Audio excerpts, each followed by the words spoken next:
To learn to live the off-grid lifestyle and to be inspired to live your dreams, click subscribe so you don't miss anything. Click the bell notification. It's all free. So yesterday I showed you that we were pressure cooking hamburger, and today we're pressure cooking chicken.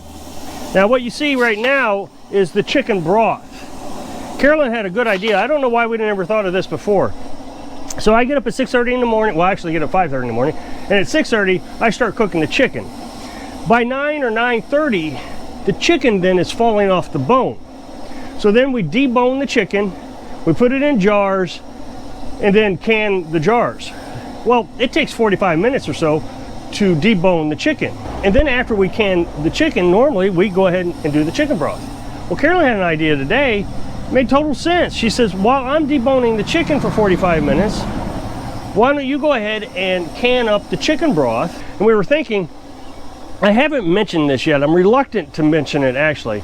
We have been thinking about buying a pig next spring. So we're thinking that this winter we are going to build a confinement for a pig. We'll get some hog panels. I think they're $35 a piece, and we're going to put them over there where I've cleared off the area down here past the wood pile. You'll see those trees. I'm going to clear those trees this winter also, but we're going to put it right past the wood pile over there.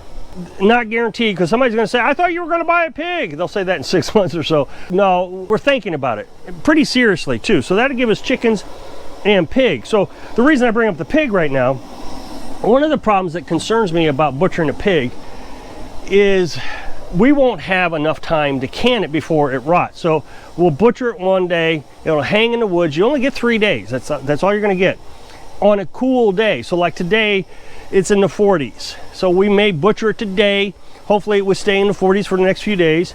I would probably wait until mid-November just to be safe. And then you would take out 40 pounds of meat each day, because I can can 40 pounds pretty comfortably. There might be a chance that I could can 60 pounds, but a pig, skinned and everything, is going to be 150 pounds. So it's going to be a 3-day process. Now, Carolyn said, well, what we probably could do is make some sausage out of it, put it in the freezer, make sure the freezer's empty, make a couple hams, we'll put that in the freezer. So it wouldn't be the whole pig that we would have to can, but we would have to move pretty quick to make this work. So we're trying to figure out how to speed up the canning process. So 150 pounds of meat, that's 150 days of pork. Now, as you know, this last summer we butchered 50 chickens, and that gave us about the same amount. So that's 300 days worth of food storage. Now, if you would, while we're sitting here talking about canning, I'm going to put a video of how to can chicken at the end of this video. I appreciate it if you go ahead and click it, watch it through. If you don't want to watch it, just go do something else while that's playing. I'd really appreciate it. It helps the algorithm know that you like this video. So I'm going to switch gears, but it's all going to kind of apply a little bit. It's definitely all going to focus around off-grid. So today I had to go get propane. I had an empty tank, and I had to get a quart of oil for the generator. So I ran over to the gas station and got some. Now the lady at the gas station knows me pretty good. I don't know, she didn't know my name, but I mean, I would think that she trusts me by now. I always see her there. She's very friendly, I'm friendly to her. Well, she was there by herself this morning. So I said, are you here by yourself today? She said, yeah, why, what do you need? I said, well, it's all right, don't worry about it. She said, no, what do you need? I said, well, I gotta give her some propane, but I can wait. She said, I'll give you the key. So she trusts me that much, she's gonna give me the key to the propane cage. I went out there, there was 4 20-pound cans out there, tanks. That was it. She's got 2 cages, and the first cage was completely empty. The second cage only had 4, so I grabbed one, and that left 3. I went back in, I said, do you guys know that you're running low on that? She said, you only got 3 bottles. She said, yeah, we know. We've ordered some, but they have no idea when we're going to get any. It looks like to me that we're starting to run into a situation where what I said in a previous video about propane running low, I read an article that said this winter is going to be propane Armageddon. The exchange was $23 today. Over the summer it was $15. So propane costs went up already significantly. This isn't just an average price increase. They are saying that propane has went up more than it has in like 15 years or something ridiculous. I mean, it's been a long time. It went up $1, so that's more than a 50% increase. That's more than hyperinflation. I gave a poll the other day where I was talking about propane running low, and a lot of people just don't believe that it's that serious.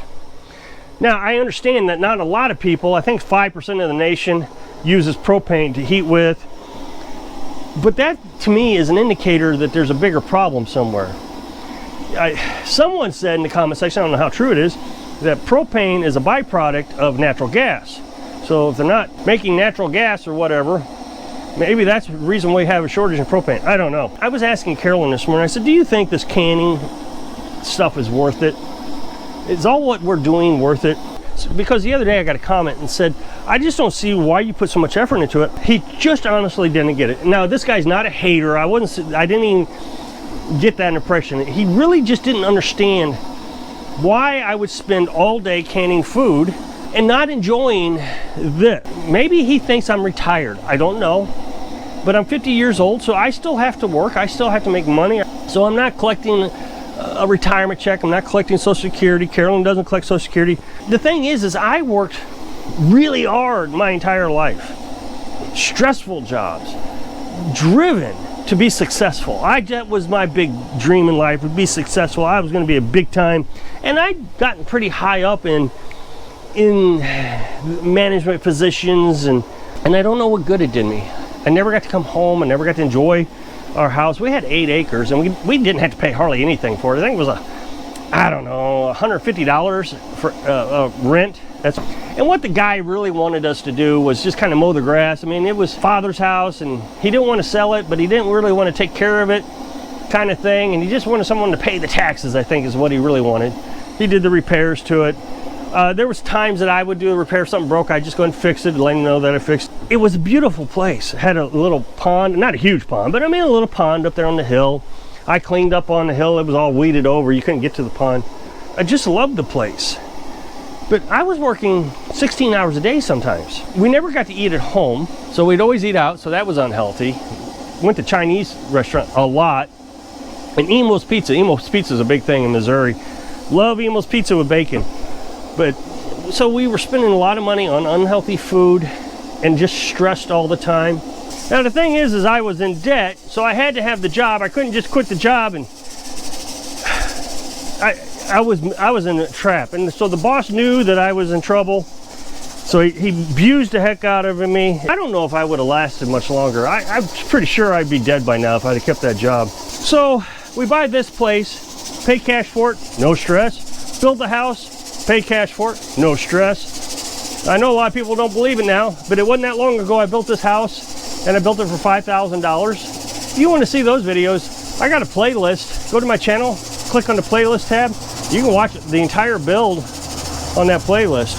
So now I have an online job, no stress at all. I got YouTube channel, not much stress there, which leaves me a lot of time to be able to do these little things. So I don't need to make near as much money as I did when I was working, a fraction of the money. The thing is I'm still making pretty good money, considering that I'm working part-time, I guess is basically what you could call it.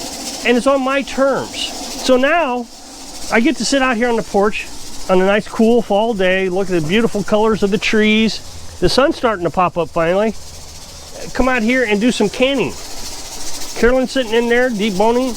There's no stress involved, but we're being productive. So let's just use this as an example. So we went to the store the other day. We bought $150 worth of groceries, but we bought 50 pounds of meat included with that. So noodles and coffees and all that stuff. $150 for 50 pounds of meat. That's 50 days worth of food. Now, if we had a freezer, we could put it in the freezer, but the thing is Carolyn and I were just talking a few minutes ago. It is unlikely that we would actually buy that chicken and put it in the freezer. And the reason is because it's frozen. So when you want to cook it, there's 10 pounds of chicken there that you got to thaw out and cook. Now, I guess you could refreeze the cooked meat, but are you actually going to do it? While you're working and stressed, I remember one time I had to cut the grass on the weekends. There was no choice. And I get one day off a week, and it was on Sundays. And it wasn't even actually a day off. I still have to get up in the morning and make a schedule at my house and send it off to everybody, so the schedule was ready Monday morning. Well, then I would have to go out and cut grass. Remember one day Carolyn made eggs for us. We had chickens. We never got to really do anything with them, but we had chickens, and she cooked some eggs for us. So nice breakfast. I was so far away that by the time she got up to me, the eggs were cold. She was frustrated. that the eggs were cold. So everything was stressful, even breakfast. Now the other aspect of this is I also don't have to worry about anything. Propane's getting ready to run out. It's pretty certain that it's going to run out. Now, can you imagine? I was over that 8 acres. We had a 500-gallon tank. And so, you know, you get it filled twice a year. What if they run out? I wouldn't be able to heat the house, but I don't have to worry about that here because I've taken the time to cut firewood. When we need to cook, instead of using propane, Carolyn's going to use the stove. I showed you this several times. She's got her wood cookers over here. She's got a rocket stove that she's made out of 2 old tire rims. She had an old barbecue pit thing. She took all that apart. She's using that as the oven. She uses firewood for an oven. Just the other day we were talking how propane cost is going up. We need to save propane so we can can. We have to can with propane. And she says, well, that's fine. I'll just start cooking with wood more often. It's no big deal to her. She prefers cooking with wood. It takes longer, obviously, because you got to start the fire. Some days it's not raining. She's been cooking with wood instead of using propane. That way, hopefully, the propane will last long enough until they get some more. So, yes, it is worth it. In every aspect that I know how to describe, I am happier, healthier, less stressed. It's a really wonderful life. And I really try to encourage every day that I want you to find your dream so you're happy and no stress. So if you'll click that video where we're talking about canning chicken, you'll be able to learn how to can chicken. And if you're not interested in learning how to can chicken, then go ahead and just let it run for me. I'd really appreciate it.